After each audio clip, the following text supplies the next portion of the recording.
So one year, when my kids were little and we were with all of our playgroup friends, we took our kids to Disneyland.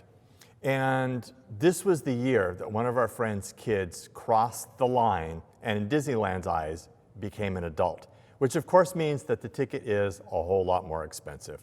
So we walk up to the ticket kiosk and the ticket taker says, how many adults and how many children? And my friend says, we have 2 adults and we have 2 kids 9 and under. And his daughter, who's standing right next to him, says, I'm not 9, I'm 10. To which the ticket taker, not missing a beat, says, so that'll be 3 adults and 1 child. So, big lesson learned there. Never bring your kid with you when you buy a ticket. Well, there's a bigger lesson too. The bigger lesson is, what are you teaching your children? And even bigger than that, what are you showing other people what your priorities are? Because everything that you do, whether it's buying a ticket at Disneyland or the way that you drive, which is a particularly tender area for me, everything that you do shows what's really important to you. And maybe more importantly, everything you do is influencing someone else. So we're at the point in the story, as we have been walking through this Deuteronomy series, where Moses is going to help people live their priorities and understand that they are influencers. So we've had huge chunks of Deuteronomy before, and today we've just got a small section in Deuteronomy chapter 6, beginning with verse 6. These commandments that I give you today are to be on your hearts. Impress them on your children. Talk about them when you sit at home and when you walk along the road, when you lie down and when you get up. Tie them as symbols on your hands and bind them on your foreheads. Write them down on the door frames of your houses and on your gates. So, I said we're at a point in the story, so let me remind us of where we are. We, like the people of Israel, were on a journey. And they're about to move out of their 40 years of desert wandering into the promised land. And once they're in the promised land, God's plan and purpose for them is to form a community that reflects who God is in order to bless the entire world so that the whole world can know who God is. And we're very much in the same sort of place. We are ready to move into new territory. The new normal for us when this COVID thing is over isn't going to look like any place we have ever been before. And so we need to be prepared to move into the plan and the purpose that God has for us next.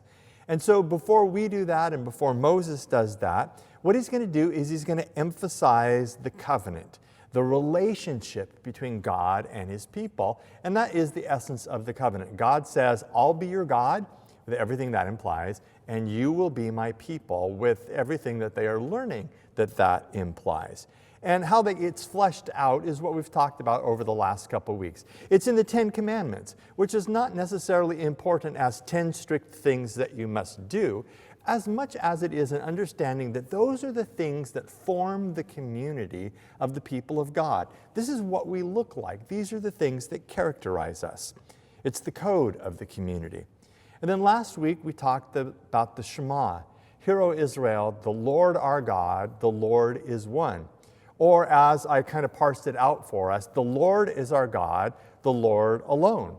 And I talked about how the application for us is that it's kind of a way for us to say, we follow Jesus.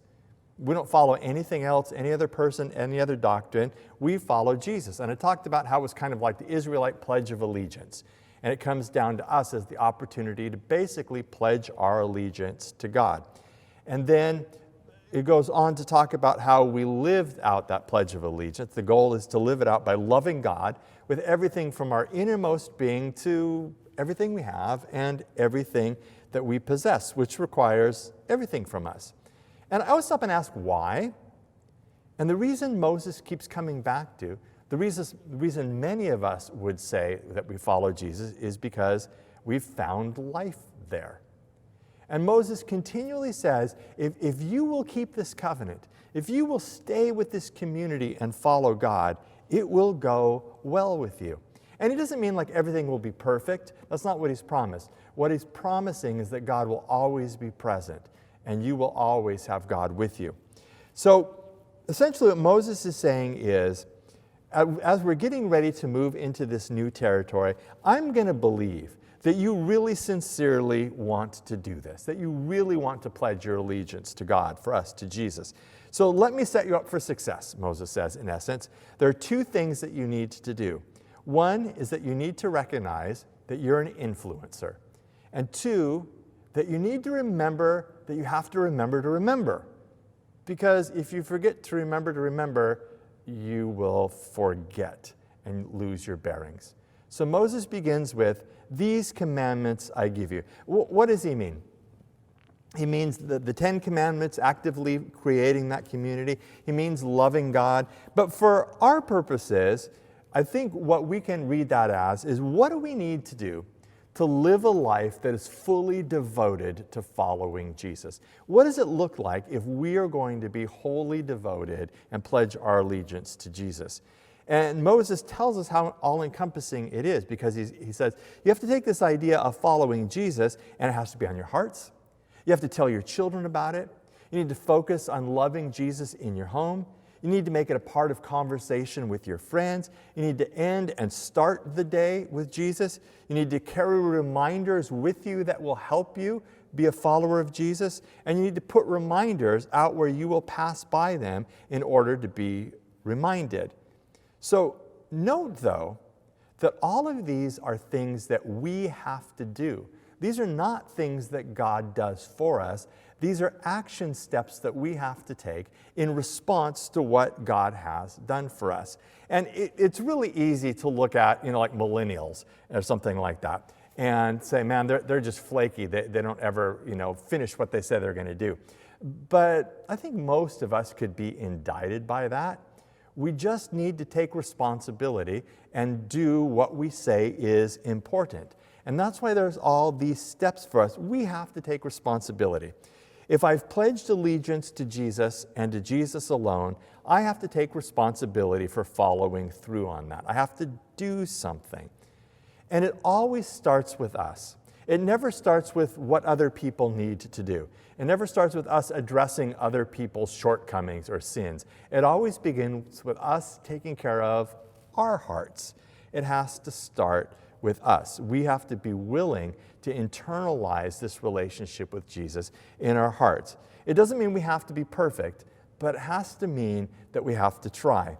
And the reason that we do it is because, I would say, as many of you would, this is where I find life. This is where I find peace. This is where I find hope. This is where I find purpose and significance. This is where I get second chances and grace. This is where, among you, I find community. And I want to live into that. I want that to be at the core of my being, that I am a person who has those things and has found them in Jesus. So from there, it moves out from inside of our hearts to our homes and then even further out. It says to impress these things, impress the importance of following Jesus on your children. Impress really is to teach diligently. In other words, this is not going to be learning by osmosis. I love Jesus, and I hope somewhere along the line my kids figure that out too. One of the goals that Megan and I have for our daughters is that for them to love Jesus. Is that one of your goals for your kids or your grandkids? And if it is, what besides saying that have you done to ensure that they will? Now, I understand. I got 2 kids. We're talking about free moral agents here. And kids make their own choices. But I think we have to acknowledge, as parents or grandparents or influencing adults, we have more than a little bit of influence in their lives. So if you want your kids to know Jesus, did you teach your kids that sports are more important than Jesus by your actions? And if it wasn't sports, fill in that blank with something else. It could be ballet or the play or doing fun things. Because if you did, don't be surprised when later on they walk away, because you taught them that other things were more important. Now, I don't say that to make you feel guilty. I say that to be a challenge, Because wherever you are in life, you can always start with your kids over. I have found that it is incredibly powerful when you go to your kids and you say, I made a mistake here. I wish that I had done this instead. It is never too late to start over. You'll be surprised how people will respond to that. So what did you teach your kids was most important? And there are a lot of great lessons out there. Buy low, sell high. Under promise and over deliver. Fully fund your 401k each year. Always be a gentleman. Being powerful is like being a lady. If you have to tell people you are, you aren't. I'll take a moment while you think about that. I realized that when I'm old, I don't want one of my kids to come to me and say, wow, Dad, thanks to the lessons I learned from you, my retirement is secure. My life is a train wreck, but I don't have any money problems. Because I don't know if they said that to me, if I would feel like I succeeded. If there's a big discussion in your house, what are your reference points? Would it seem natural for one person to ask what the Bible said about that? Would it be awkward to talk about what a Jesus follower would do in that situation? Or would that just seem normal to you? And as is often the case, the application goes beyond the obvious parents teaching your children. Because I think what Moses is really saying is he's looking at every Israelite and saying, you're a teacher. You're an influencer. It doesn't matter whether you have kids or your kids aren't around here. You can make a difference in the lives of other people. And I think about in our church, every time we baptize or dedicate a baby, every single person in the congregation promises that they will do their part in reflecting Jesus to that child so that they will make their own choice later. We know what it's like. We understand that we're responsible for each other and that we can be great influencers. And honestly, some of the biggest influences on my kids' life for following Jesus are people who have said, we don't have grandkids, or our grandkids are far away, so your kids are going to be my grandkids. And I've watched other people do that to other people's kids. You have an opportunity to influence people if you'll take it. You're an influencer. And in everything that you do, because I don't believe that any of our actions are neutral, in everything that you do, in everything that you say, you're either pulling people towards Jesus or pushing them away from Jesus. And I have seen that to be so true in this past year. Everything that we have done and said as Christians has either pushed people towards Jesus or pushed them away. I was listening to a podcast the other day with the general manager of the Los Angeles Lakers, who happens to be a Jesus follower. And it was just a wonderful insight into what it's like to run a major sports organization. But he was also one of Kobe Bryant's best friends. And it was kind of poignant because we just marked the one-year anniversary of Kobe's death. And he was talking a little bit about what it was like to be friends with Kobe Bryant and how many people looked up to him. And he told this incredible story about how Kobe took so seriously his sport, his craft, and the fact that people looked to him. And he talked about what Kobe did during the off season, the goals that he had. And he said one year he talked this guy into coming with him down to Baja, California. They went off the coast into a shark cage and dropped down so that Kobe could observe great white sharks and how they attacked. Because he had watched a documentary at one point that showed how great white sharks conserved energy, and then when they got near their prey, all of a sudden there's this burst of energy and they ate it. And he wanted to see it for himself because he believed he could apply that to basketball. And that's why Kobe Bryant was such an inspiration to so many people. So you say, but I'm not Kobe Bryant. I know, I noticed. But you're someone else's point of reference. Somebody, maybe many people, are watching the way you live your life. And they're learning about life. They're learning about what's important. They're learning about following Jesus from watching you. So what are they learning? Here's some of what I learned this past week watching people. I learned that some people will be gracious no matter what. I learned that all sorts of pain and disappointment can be endured when you have hope. I learned that some people will never give up, no matter what obstacle you put in their way. I learned that some people are on mission for Jesus all of the time. I learned that some people don't care what you did for them yesterday, they just want to know what you did for them today. I learned that some people's ethics are completely situational. It just depends on how it affects them at the time.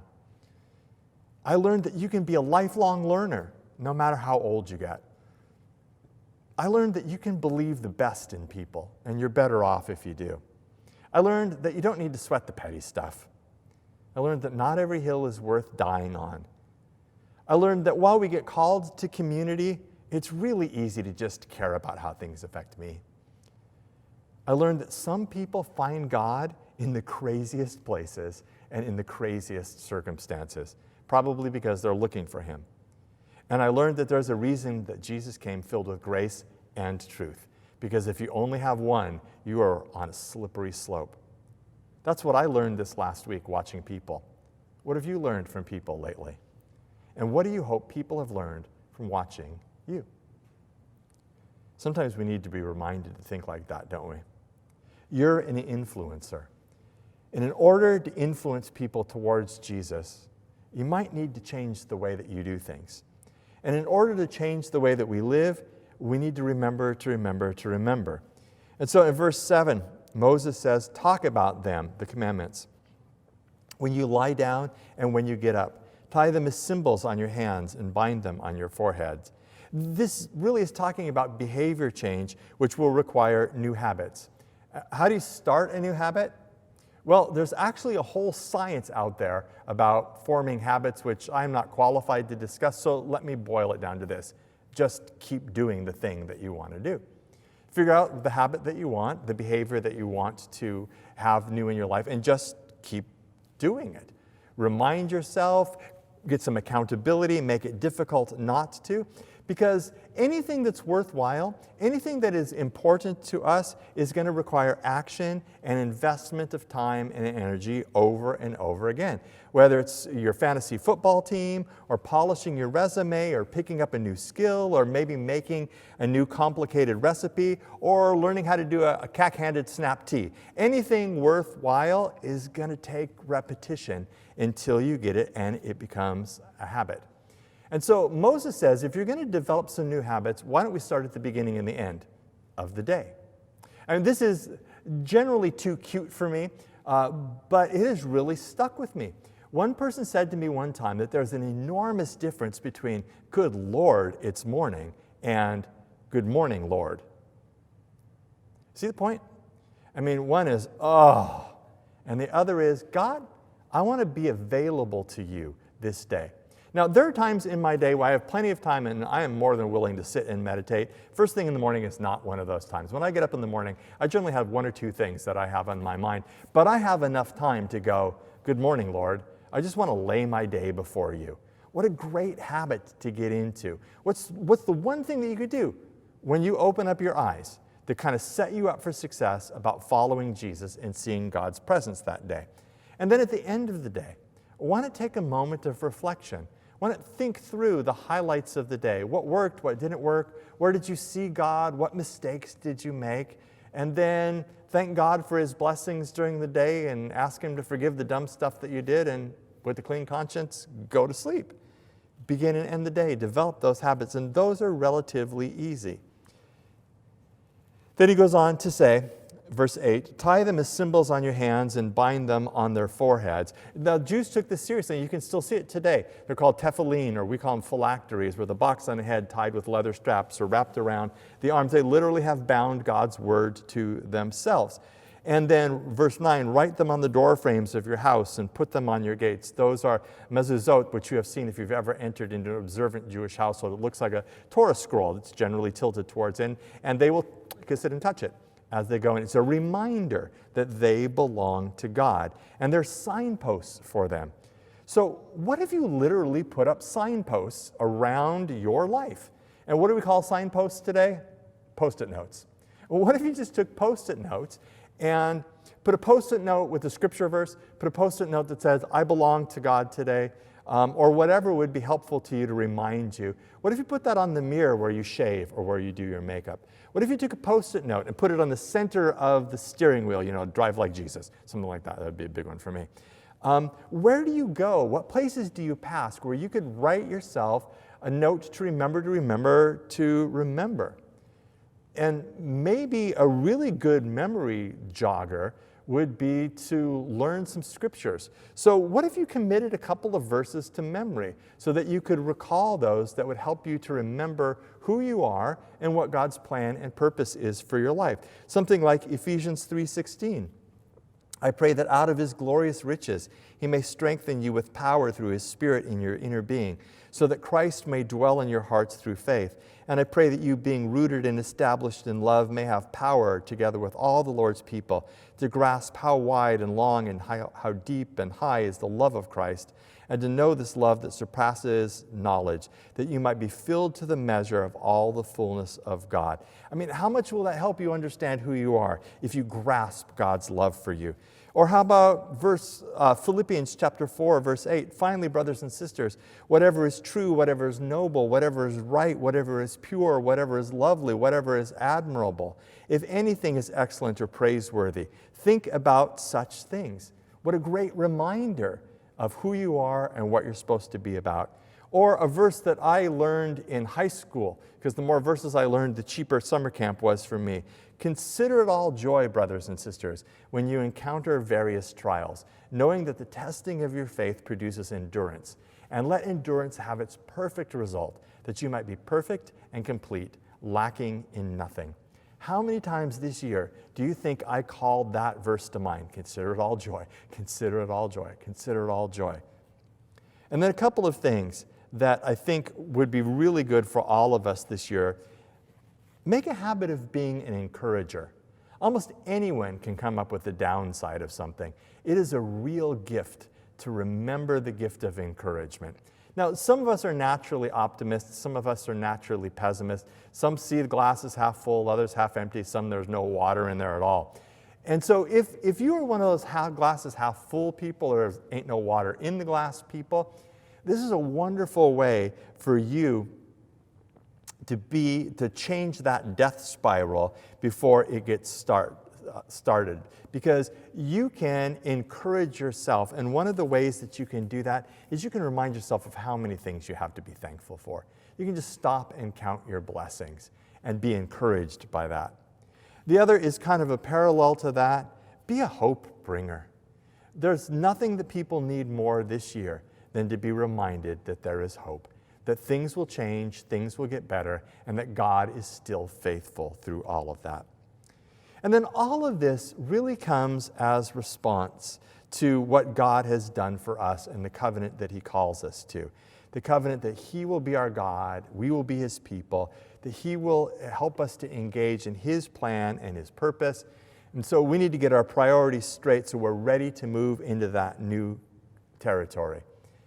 And I think Paul says it really well. I think he captures what we need to do in response to this passage, how we need to see ourselves, because he reminds us that we are ambassadors of Christ. He does this in 2 Corinthians chapter 5, verse 16. So from now on, we regard no one from a worldly point of view. Though we once regarded Christ in this way, we do so no longer. Therefore, if anyone is in Christ, the new creation has come. The old has gone, the new is here. All this is from God, who reconciled us to himself through Christ and gave us the ministry of reconciliation. That God was reconciling the world to himself in Christ, not counting people's sins against them. And he has committed to us the message of reconciliation. We are therefore Christ's ambassadors, as though God were making his appeal through us. We implore you on Christ's behalf, be reconciled to God. I think it just really nicely encapsulates the idea that we're influencers, and we have to remember that. So let me ask you 3 questions. Number 1, what are your top 3 priorities? Number 2, what are other people learning from the way you lead your life? Number 3, what is one signpost that you could put up this week?